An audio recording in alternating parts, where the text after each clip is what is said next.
En el presente tema trataremos las características de la responsabilidad civil, tomando en cuenta lo establecido principalmente por la Constitución Política del Estado, la Ley 1178, la Ley del Sistema de Control Fiscal,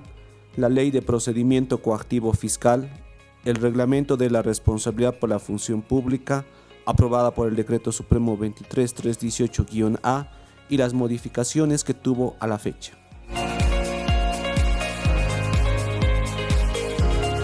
La responsabilidad civil tiene una connotación resarcitoria. Esto significa que, mediante este tipo de responsabilidad,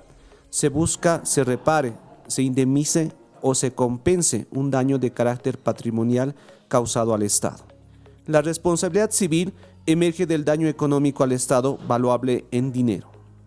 La Ley 1178, en su artículo 31, plantea 3 preceptos para la determinación de este tipo de responsabilidad, que precisamos a continuación. La corresponsabilidad. Cuando un superior jerárquico hubiera autorizado el uso indebido de bienes, servicios y recursos del Estado, o cuando dicho uso se dio por las deficiencias de los sistemas de administración y control factibles de ser implantados en la entidad. Los particulares, personas naturales o jurídicas, cuando se beneficien indebidamente con recursos públicos o hayan causado daño al patrimonio del Estado. Y la solidaridad, cuando varias personas sean responsables del mismo acto o hecho que cause daño al Estado. En mérito a la solidaridad, podrá exigirse el pago total del daño a cualquiera de los responsables. En consecuencia, el importe del daño no puede ser dividido. Ningún pago parcial libera a ninguno de los responsables. La responsabilidad civil alcanza tanto a los servidores públicos, ex servidores públicos y particulares que con su acción u omisión hayan causado daño económico al Estado valuable en dinero.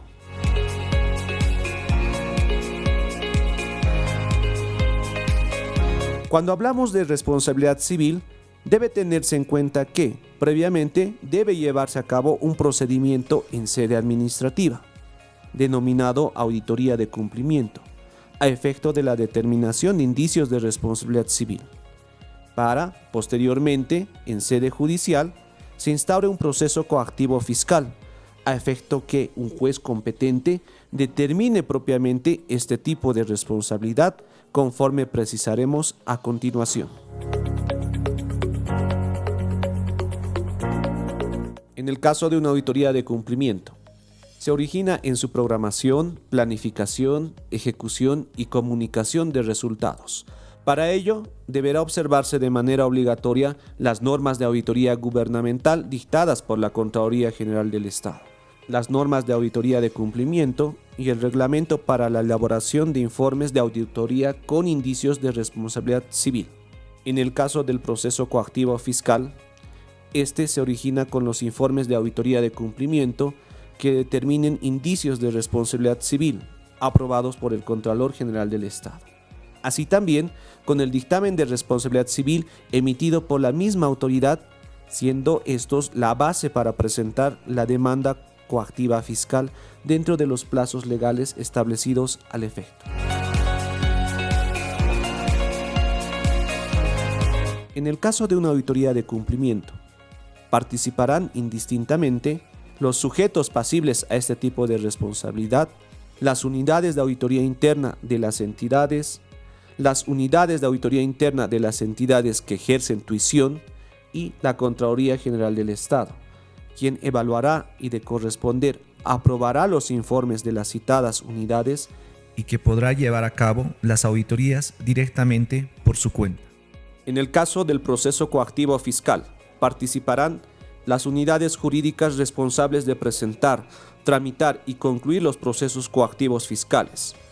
los involucrados en los indicios de responsabilidad civil y, excepcionalmente, bajo las previsiones legales respectivas, la Contraloría General del Estado y la Procuraduría General del Estado. Como se mencionó anteriormente, inicialmente deberá llevarse a cabo una auditoría de cumplimiento para determinar indicios de responsabilidad civil. La auditoría de cumplimiento es, la acumulación y examen sistemático y objetivo de evidencia, con el propósito de expresar una opinión independiente sobre el cumplimiento del ordenamiento jurídico, administrativo y otras normas legales aplicables u obligaciones contractuales, y o el cumplimiento de objetivos y resultados relacionados con la aplicación de los recursos públicos. Como resultado de este examen, se emitirá un informe preliminar en el que se exponen los hallazgos de auditoría que identifiquen indicios de responsabilidad civil, a sus presuntos autores, el importe observado y la acción u omisión que la habría generado. Una vez notificados los involucrados con este informe,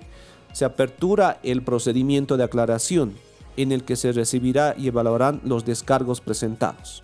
de tal modo que, en caso que se identificaran otros responsables, se incremente el importe del daño o cambien otros aspectos relacionados con la identificación de indicios de responsabilidad civil. Con esta información, se emitirá un informe ampliatorio, debiendo realizarse nuevamente el procedimiento de aclaración. Posteriormente, se emitirá un informe complementario en el que se ratificará, modificará o dejará sin efecto los indicios de responsabilidad civil establecidos.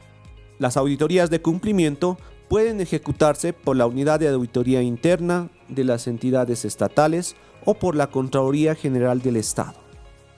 En el primer caso, previa evaluación técnica y legal, el Contralor General del Estado aprobará los informes de auditoría elaborados por las unidades de auditoría interna y los devolverá a la entidad para el inicio del proceso coactivo fiscal. En el caso de que las auditorías fueran realizadas por la Contraloría General del Estado, se emitirá un dictamen de responsabilidad civil a efecto del inicio del proceso coactivo fiscal. El dictamen de responsabilidad civil es una opinión técnica, jurídica emitida por el Contralor General del Estado. Tendrá valor de prueba preconstituida y detallará los hechos, actos u omisiones que habrían provocado daño económico al Estado. Contará con una fundamentación legal, la cuantificación del posible daño y la identificación del presunto o presuntos responsables. Tiene por finalidad que la entidad requiera al responsable el pago del presunto daño. La entidad inicie la acción legal contra él o los responsables en el plazo respectivo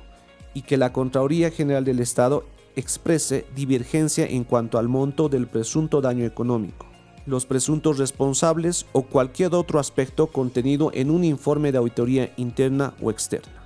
Una vez notificado con el dictamen a los presuntos responsables, se remitirá a la entidad de oficio un ejemplar de todo lo actuado para que se requiera el pago de la obligación determinada, concediendo al deudor 10 días para efectuarlo, bajo combinatoria de iniciarse en su contra la acción legal que corresponda. De no iniciarse el proceso coactivo fiscal dentro de los 20 días de recibido el dictamen, el Contralor General del Estado instruirá a quien corresponda la destitución del Ejecutivo y del asesor legal principal, iniciándose contra ellos la acción judicial,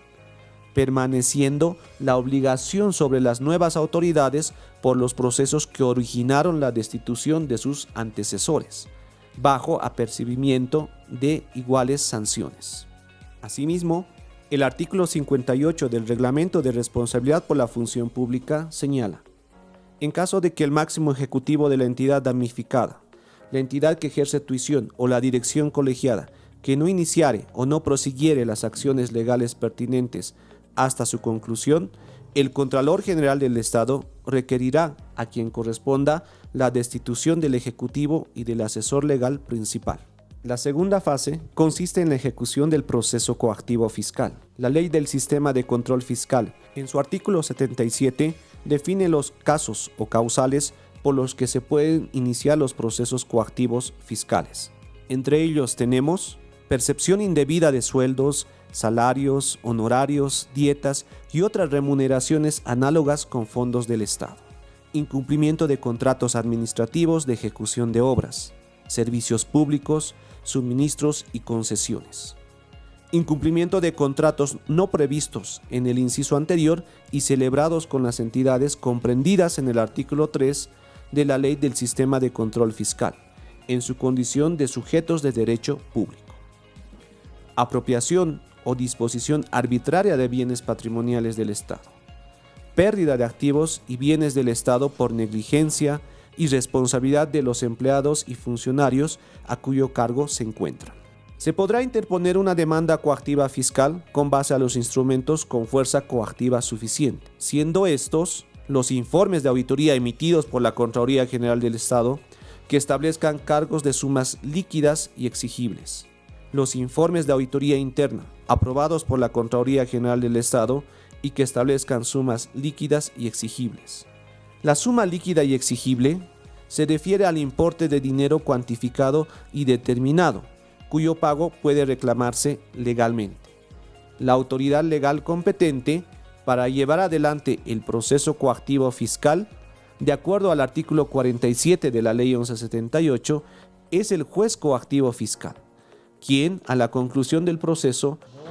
determinará la responsabilidad civil y el monto del daño económico. Asimismo, establecerá al momento del pago del daño civil la actualización del monto de la deuda, considerando los parámetros que el Banco Central de Bolivia aplica en el mantenimiento de valor de los activos financieros en moneda nacional.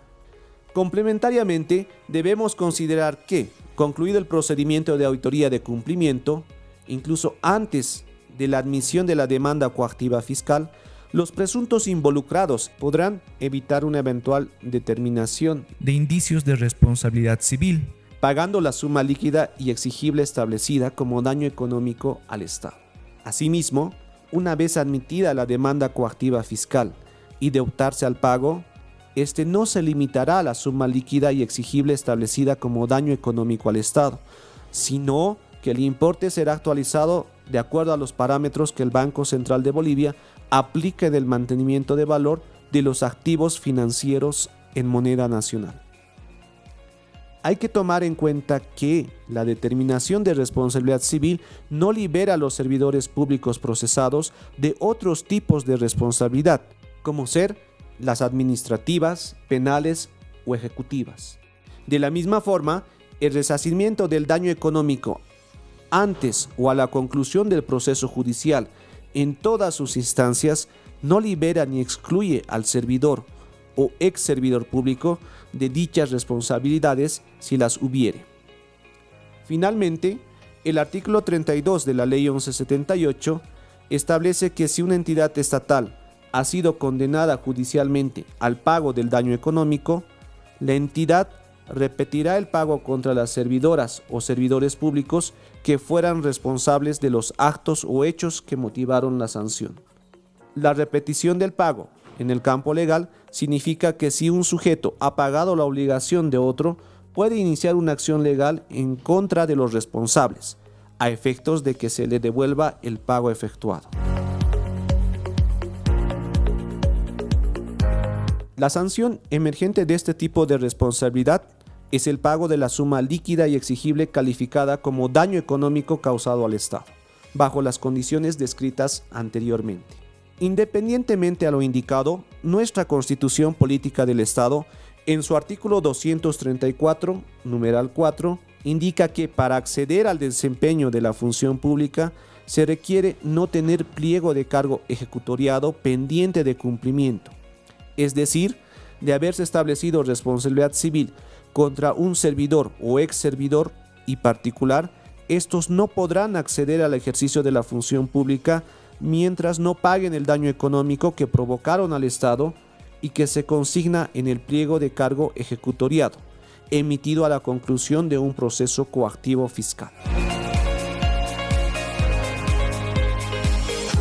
El artículo 40 de la Ley 1178 establecía que las acciones judiciales y obligaciones emergentes de la responsabilidad civil prescribirían en 10 años computables a partir del día del hecho que da lugar a la acción o desde la última actuación procesal. Sin embargo,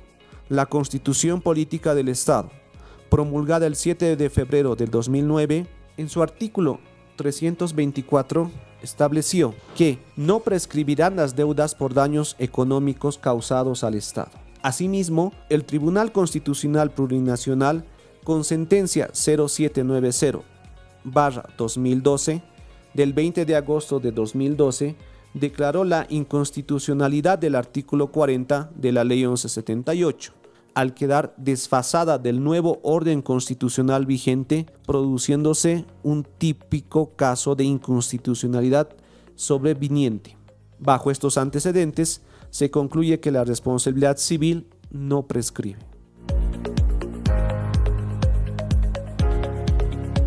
Un servidor público o un ex servidor público puede liberarse de la responsabilidad civil por exención, siempre y cuando pruebe que una decisión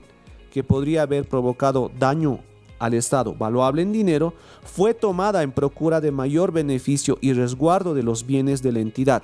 debiéndose observar lo dispuesto por el artículo 33 de la Ley 1178 y el artículo 63 del Reglamento de Responsabilidad por la Función Pública.